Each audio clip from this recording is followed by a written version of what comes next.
Welcome to the Savvy Podcasting for Entrepreneurs podcast, a place for podcasters to learn what's actually working in the world of podcasting and how to use their podcast to generate consistent leads in their business. I'm your host, Jenny, and I'm so excited you're here. Hey, Savvies, welcome back to another episode of the podcast. I'm so happy you're here. So in today's episode, we're diving into the best tools for podcasting, including microphones, headphones, podcast host, editing software, and more. So buckle up and let's jump into the episode. I also want to mention that I will have links for everything that I've mentioned in the show notes. So if you want to grab it, make sure to check out the show notes for anything you want to snag. So first, I think we've got to start with microphones because that is the one tool that you do need. So first, I think we've got to start with microphones because that is the one tool you do need to start your podcast. So my favorite is the Samsung Q2U microphone, and that's what I'm using currently to record this podcast. This mic is pretty budget friendly, coming in around $95 for the bundle, which includes the mic, a pair of headphones, a pop filter, and a couple other things, which is a total steal in my opinion. Because the Samsung mic is a dynamic mic, it is ideal for people who aren't professionals with a crazy studio setup, as it only picks up your voice and not as much of the background noise as something like a condenser mic would. And if you just want to get the mic itself, it's $70, which is not bad. I mean, I think the bundle is worth it just because it's like maybe 20 more bucks and you get more stuff. But there really aren't that many good mics cheaper than $70 that I have personal experience with. So I'd say save up your money for the Samsung if you can. I know a lot of people recommend the Blue Yeti, and I used to do that as well, but it's really not great if you don't have a super padded recording space, i.e. like a room with carpet and also a decent amount of stuff in the room to help reduce the echo. So I don't really recommend the Blue Yeti anymore, although it is pretty and I do still have mine. I definitely prefer the Samsung for, less experienced podcast hosts. Next up, let's talk about headphones. So you honestly don't need fancy headphones.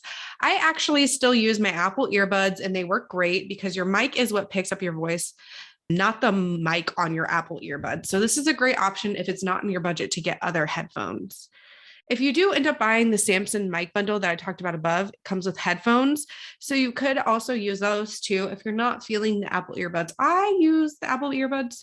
I sometimes will use my Samsung ones too, but I don't know, these are a little more comfortable for everyday use. Since headphones aren't super important, I just recommend using whatever you have on hand as long as you have a mic and the headphones that you have can plug into the mic because that's super important to, obviously you have to connect it somehow. Now let's talk about hosting. So there are two options I recommend when it comes to hosting, Libsyn or Buzzsprout. So that's Libsyn or Buzzsprout. Both are great. And I actually use Libsyn for one podcast and Buzzsprout for another. And I have no complaints about either. The cool thing about Buzzsprout is that they do have a free plan where episodes will be available for 90 days. So if you're on a budget, that one's a good one because you don't have to upgrade until the 90 days are almost up because you don't want your episodes to get deleted, obviously. Libsyn's cheapest plan starts at $5, which isn't bad, but I definitely recommend being on their $20 a month plan for the advanced stats that they provide because the $5 plan, I don't think you get any stats. And the $15 plan, you get stats, but it's not as great of stats as the $20 a month plan. After the 90 days, Buzzsprout's lowest plan, which includes all the analytics you need, is $12 a month. So it's a little cheaper than Libsyn if you're looking for a slightly more budget-friendly option with all the stats. So can't really go wrong with either of those. Now let's talk about editing software. And I will be the first to admit, I'm definitely not an editing pro. I can edit, but I wouldn't call myself like a master editor by any means. So I use the tools that are easiest for me. And I think you should do the same if you're not outsourcing your editing. So I recommend checking out either Descript or Audacity. I actually use a combo of both. So I edit the content of the podcast in Descript because it's much easier for me because it has you can edit the words instead of the waveforms, which is really nice. And then I end up tacking on the intro, outro, and any ad segments with Audacity. Obviously, this is not the most streamlined way to do it, but it works well for me. And those are the two editing tools that are easiest to use that I've found on the market. And Audacity is free. And I believe Descript has a free version up to a certain amount of hours, which is really great.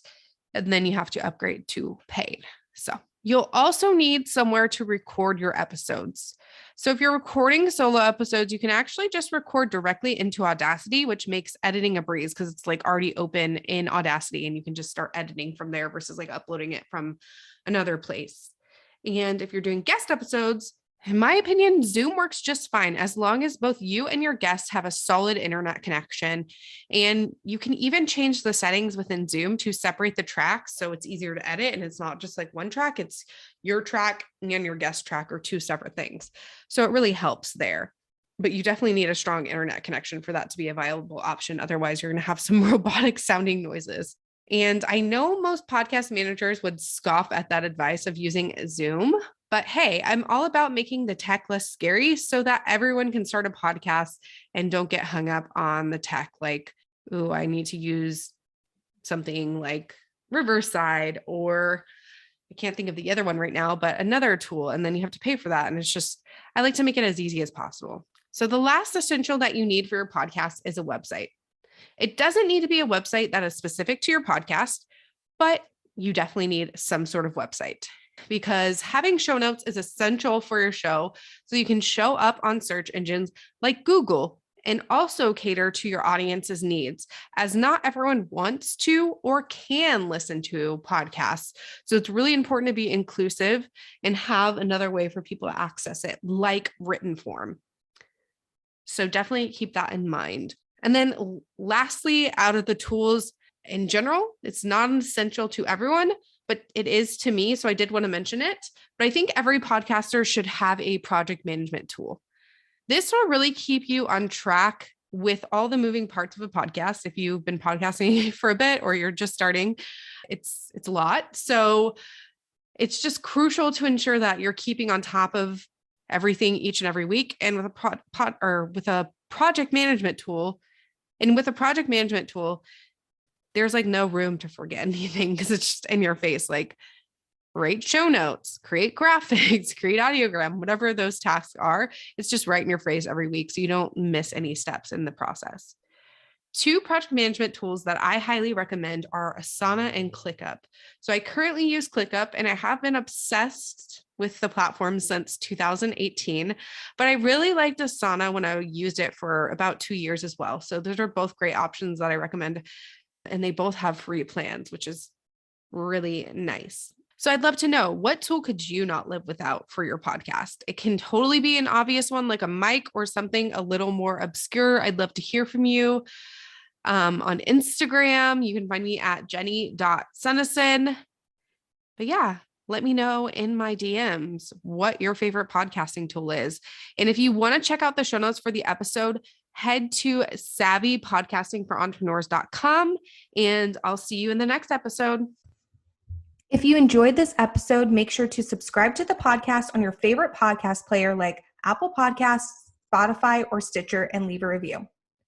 You can find us at savvypodcastingforentrepreneurs.com and on Facebook at Savvy Podcasting for Entrepreneurs and Instagram at Savvy Podcasting. Make sure to join our free Facebook community for podcasters by going to savvypodcastingforentrepreneurs.com/community and join in on the exclusive community just for Savvy Podcasting for Entrepreneurs listeners. I'll see you there.